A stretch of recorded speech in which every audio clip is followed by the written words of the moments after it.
Recently IBPS পিও 2024 এর notification বের করা হবে এবং খুব শিগগিরই এটা রিক্রুটমেন্টও স্টার্ট হয়ে যাবে এবং তোমাদের মধ্যেই প্রচুর স্টুডেন্টস এবং অ্যাসপিরেন্টসরা আমাকে রিপিটেডলি বারবার জিজ্ঞেস করছিলে যে স্যার আইবিপিএস পিও 2024 এ আমাদের কি অর্ডারে ব্যাংকের প্রেফারেন্স সেট করা উচিত যাতে করে ফার্স্ট পোস্টিং আমরা ওয়েস্ট বেঙ্গল স্টেটে পেতে পারি।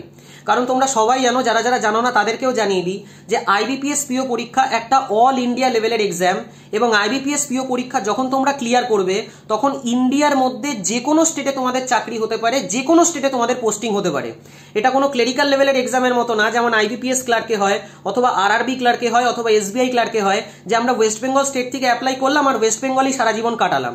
যেহেতু আইবিপিএস পিও একটা অল ইন্ডিয়া লেভেলের এক্সাম, সেই জন্য আইবিপিএস পিও পরীক্ষা ক্লিয়ার করার পরে যে কোনো জায়গায় তোমাদের পোস্টিং হতে পারে। কিন্তু তাও একটা ব্যাংকের প্রেফারেন্স লিস্ট আমাদের কিভাবে সেট করা উচিত যাতে ম্যাক্সিমাম চান্সেস আমাদের থাকে যে ফার্স্ট পোস্টিং আমরা ওয়েস্ট বেঙ্গলে পেয়ে যাই। তো আজকের এই ভিডিওতে সেই ব্যাপারে একদম ডিটেল ওয়েতে আলোচনা করব। একটা প্রেফারেন্স লিস্ট আমার অনুযায়ী তোমাদের সাথে শেয়ার করব এবং সেই প্রেফারেন্স লিস্ট অনুযায়ী যদি তোমরা ফিল আপ করো তাহলে খুব হাই চান্সেস যে তোমাদের ফার্স্ট পোস্টিং বেঙ্গল স্টেটের মধ্যে হতে চলেছে।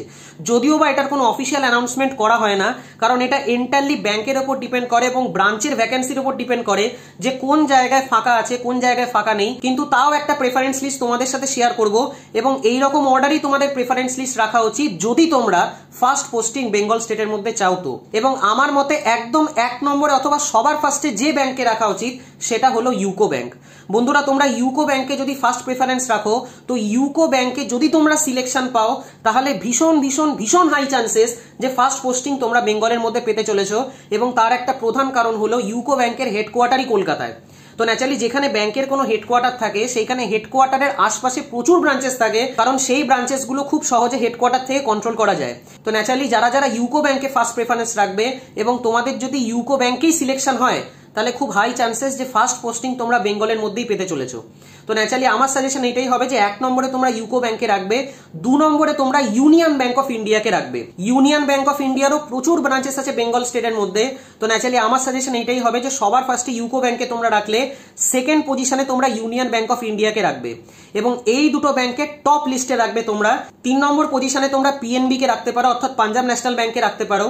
4 নম্বর পজিশনে তোমরা ব্যাংক অফ বরোদাকে অথবা কানাড়া ব্যাংকে সেট করতে পারো, যেটা তোমাদের ইচ্ছা।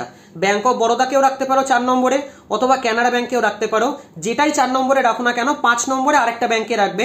অর্থাৎ 4 নম্বরে তোমরা যদি ব্যাংক অফ বরোদাকে সেট করো তাহলে 5 নম্বরে কানাড়া ব্যাংকে রাখবে, অথবা 4 নম্বরে তোমরা যদি কানাড়া ব্যাংকে রাখো তাহলে 5 নম্বরে তোমরা ব্যাংক অফ বরোদাকে রাখবে। 6 নম্বরে তোমাদের প্রেফারেন্স লিস্টে আসা উচিত ইন্ডিয়ান ব্যাংক। 7 নম্বরে তোমাদের আসা উচিত সেন্ট্রাল ব্যাংক অফ ইন্ডিয়া।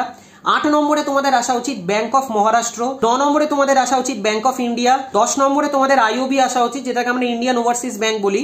এবং 11 নম্বরে তোমাদের পাঞ্জাব এন্ড সিন্ধ ব্যাংক আসা উচিত। 10 এবং 11 নম্বরটাকেও তোমরা ইন্টারচেঞ্জ করতে পারো, প্রথমে আইওবি অর্থাৎ ইন্ডিয়ান ওভারসিজ ব্যাংক রাখতে পারো এবং লাস্টে পাঞ্জাব এন্ড সিন্ধ ব্যাংকও রাখতে পারো, অথবা 10 নম্বরে তোমরা পাঞ্জাব এন্ড সিন্ধ ব্যাংক রেখে 11 নম্বরে ইন্ডিয়ান ওভারসিজ ব্যাংকও রাখতে পারো, যেটা তোমাদের সুবিধা হয়। শেষের কয়েকটা ব্যাংকে আমরা ছোট ব্যাংক হিসেবে ক্যাটাগরাইজ করি কারণ তাদের ব্রাঞ্চেস অনেক কম থাকে। শুরুর ব্যাংকগুলোতে ম্যাক্সিমাম চান্সেস বেঙ্গলে পোস্টিং পাওয়ার এবং মাঝখানের যে ব্যাংকগুলো অর্থাৎ পিএনবির কথা যে বললাম অথবা ব্যাংক অফ বরোদার যে কথা বললাম অথবা কানাড়া ব্যাংকের যে কথা বললাম অথবা ইন্ডিয়ান ব্যাংকের যে কথা বললাম, এই সমস্ত ব্যাংকগুলো বড় বড় ব্যাংক। তো ন্যাচারালি এই সমস্ত ব্যাংকগুলোর প্রচুর ব্রাঞ্চেস আছে ওয়েস্ট বেঙ্গল স্টেটের মধ্যে এবং এই সমস্ত ব্যাংকগুলোতেও যদি তোমাদের আলটিমেটলি গিয়ে ফাইনাল সিলেকশন হয় তো মেবি ফার্স্ট পোস্টিং অথবা সেকেন্ড পোস্টিং এ তোমরা বেঙ্গলে আসতে পারবে না, কিন্তু থার্ড অথবা ফোর্থ পোস্টিং এ তোমরা ডেফিনেটলি বেঙ্গলকে চুজ করতে পারো এবং খুব আরামসে তোমরা বেঙ্গলে রিটার্ন করে আসতে পারবে। তো এই ছিল আমার সাজেশন।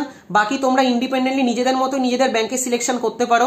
যে ব্যাংক তোমাদের শুরুতে রাখতে ইচ্ছা করে তোমরা সেই অনুযায়ী সেট করতে পারো এবং যে ব্যাংক তোমাদের লাস্টে দিতে ইচ্ছা করে তোমরা সেই অনুযায়ী রাখতে পারো।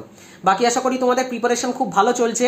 একদম ফুল কনফিডেন্সের সাথে ফুল মোটিভেশনের সাথে আইবিপিএস পিও পরীক্ষার জন্য প্রিপারেশন করো এবং যদি তোমাদের কোথাও গাইডেন্স লাগে তো তোমরা গাইডেন্সও নিতে পারো। আমি নিজেও পার্সোনালি সমস্ত ব্যাংকিং এক্সামসের জন্য অনলাইনে ম্যাথস এবং রিজনিং পড়াই। তো তোমরা যদি চাও তো আমার সাথেও কন্ট্যাক্ট করতে পারো। আমার হোয়াটসঅ্যাপ নাম্বার 8617204564। তো যদি তোমরা গাইডেন্স চাও তাহলে কল করো না, হোয়াটসঅ্যাপ করো, কারণ কল অনেক সময় আমি ধরতে পারি না। আমি নিজে আইবিপিএস এবং আইবিপিএস ক্লার্ক দুটো পরীক্ষাই ফার্স্ট অ্যাটেম্পটেই ক্লিয়ার করেছি। তো ন্যাচারালি তোমাদেরকে খুব ভালো করে গাইড করতে পারবো যে কি টেকনিক অফ সলভিং হওয়া উচিত, কিভাবে একটা কোশ্চেনকে অ্যাপ্রোচ করা উচিত যাতে করে কোশ্চেন সলভিং টাইমটা আমরা কমাতে পারি এবং আমরা আমাদের নিজেদের অ্যাটেম্প্ট বাড়াতে পারি। কারণ যে কোনো ব্যাংকিং এক্সামে অথবা যে কোনো কম্পিটিটিভ এক্সামে টাইম একটা ভীষণ ভীষণ ভীষণ ইম্পর্টেন্ট রোল প্লে করবে। তোমরা নিজেরাই দেখতে পারবে যখনই তোমরা আইবিপিএস পিও পরীক্ষার জন্য অ্যাপ্লাই করবে, সেখানে আমাদের অঙ্কের 35টা কোশ্চেন থাকে, রিজনিং এর 35টা কোশ্চেন থাকে, এবং এই 35টা 70টা কোশ্চেন সলভ করার জন্য আমাদের হাতে টাইম মাত্র 20 মিনিট করে থাকে।